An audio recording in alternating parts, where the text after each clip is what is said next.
गंगा दशहरा के पावन अवसर पर गंगा स्नान, गंगा पूजन तथा इससे संबंधित पौराणिक कथा सुनने का विशेष महत्व है। आइए जानते हैं कि किस प्रकार हुआ मां गंगा का धरती पर अवतरण। मां गंगा अवतरण की पौराणिक कथा। पौराणिक काल में अयोध्यापति महाराज सगर ने एक बार विशाल यज्ञ का आयोजन किया और उसकी देखरेख की जिम्मेदारी अपने पौत्र अंशुमान को सौंप दी।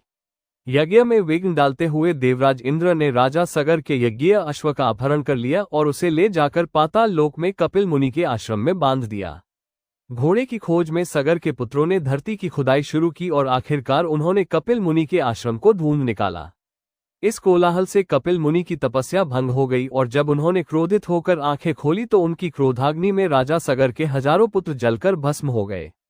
घोड़े की खोज में जब अंशुमान कपिल मुनि के आश्रम में पहुंचे तो महात्मा गरुड़ ने उन्हें सगर के हजारों पुत्रों के भस्म होने की जानकारी दी। साथ ही गरुड़ जी ने ये भी बताया कि सभी भस्म हुए लोगों को मुक्ति केवल मां गंगा के पवित्र जल से मिल पाएगी, जिसके लिए उन्हें स्वर्ग से धरती पर लाना होगा।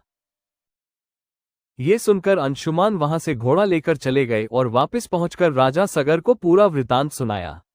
यज्ञ संपन्न होने के बाद राजा सगर, अंशुमान और उनके पुत्र दिलीप ने गंगा को धरती पर लाने की बहुत कोशिश की, लेकिन वे सफल नहीं हो सके।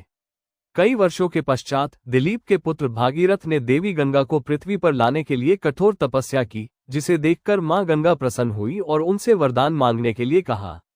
राजा ने मां से धरती पर आने का आग्रह किया, जिससे उनके पूर्वजों की आत्मा को शांति मिल पाए।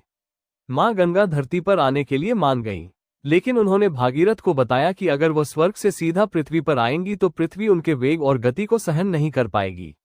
इस समस्या के समाधान के लिए देवी गंगा ने भागीरथ को भगवान शिव की आराधना करने के लिए कहा। इसके बाद भागीरथ शिव भक्ति में पूरी तरह लीन हो गए और इससे प्रसन्न होकर स्वयं महादेव ने उन्हें दर्शन दिए। जब शिवजी ने उन्हें वरदान मांगने के लिए कहा तो उन्होंने अपनी समस्या के बारे में बताया। भागीरथ की समस्या सुनकर महादेव ने इसका समाधान निकाला और गंगा जी को अपनी जटाओं में कैद कर लिया। फिर जटा से एक लट को खोल दी, जिससे देवी गंगा 7 धाराओं में पृथ्वी पर प्रवाहित हुई। इस प्रकार भागीरथ मां गंगा को धरती पर लाने में और अपने पूर्वजों को मुक्ति दिलाने में सफल रहे। भागीरथ के कठोर तप के कारण ही गंगा जी को धरती पर भागीरथी नाम से भी जाना जाता है।